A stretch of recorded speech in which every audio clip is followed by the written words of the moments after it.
ഇതിന് ഒന്നില്ലെങ്കിൽ artist move ചെയ്യണം, അല്ലെങ്കിൽ ക്യാമറ മൂവ് ചെയ്യണം. അതിന് ബെസ്റ്റ് എക്സാമ്പിൾ ആയിട്ട് എനിക്ക് സീരിയലുള്ള ഒരു സീൻ ഞാൻ പറഞ്ഞുതരാം.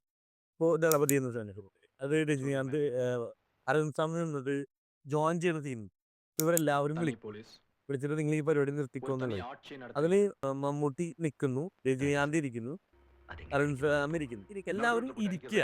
അതായത് അവർക്ക് അവിടെ മൂവ് ചെയ്യണ്ട. അതായത് ഒരു കാര്യം കളക്ടർ പറയുന്ന സമയത്ത് സ്റ്റില്ലാണ്. സോ ഇപ്പൊ അതുകൊണ്ട് അതിനെല്ലാം ഷോർട്ട് മൂവ്മെന്റ് ആണ്.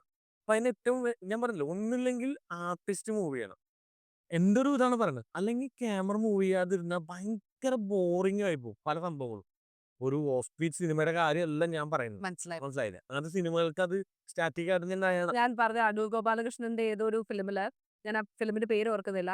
ഒരു അലക്കുകല്ല് തന്നെ ഇങ്ങനെ കാണിച്ചുകൊണ്ട് ഇങ്ങനെ വെച്ചിട്ടുണ്ട്. കണ്ടിന്യൂസ്ലി ഒരു ഒരു നമ്മൾക്ക് തോന്നുന്ന ഒരു പത്ത്, പക്ഷേ പക്ഷേ എനിക്ക് തോന്നുന്നു നമ്മളത് സിനിമാറ്റിക് വേയിൽ കാണുന്നോണ്ടായിരിക്കാം. മറ്റേ ഓക്കെ ഫ്രെയിം വെച്ചിരിക്കുകയാണ്, അങ്ങനെയാണ്, അത് സിംബോളിക് ആണെന്നൊക്കെയുള്ള ഒരു സാധനം ഉള്ളതുകൊണ്ടായിരിക്കാം. പക്ഷെ അതല്ലാതെ ചിന്തിക്കുന്ന ഒരു ഓഡിയനെ അത് ബോറടി ഭയങ്കരമായിട്ട് ബോറടിപ്പിക്കും. അല്ല, നമ്മൾ കൊമേഴ്സ്യൽ സിനിമയുടെ ഭാഗത്തോട്ട് വരികയാണെങ്കിൽ അതില് ഒരാൾ നമ്മൾ കമാൻഡ് ചെയ്യണം. അതായത് അരുൺ തമ്മിനെ പോലത്തെ ആള് ഇവിടെ കമാൻഡ് ചെയ്യണം. അപ്പോൾ ഈ സമയത്ത് ഇയാൾ ഒരിക്കലും മൂവ് ചെയ്യില്ല. അപ്പൊ അവിടെ എന്താ ഓപ്ഷൻ ഉള്ളത്? ക്യാമറ മൂവ് ചെയ്യുന്നതാണ്. സിനിമാറ്റോഗ്രാഫർ പണിയെടുക്കും. പണിയെടുക്കുക. അതായത് അതിന്റെ ആ സീനിൽ മിഡ് ഷോട്ടുകൾ കുറവാണ്.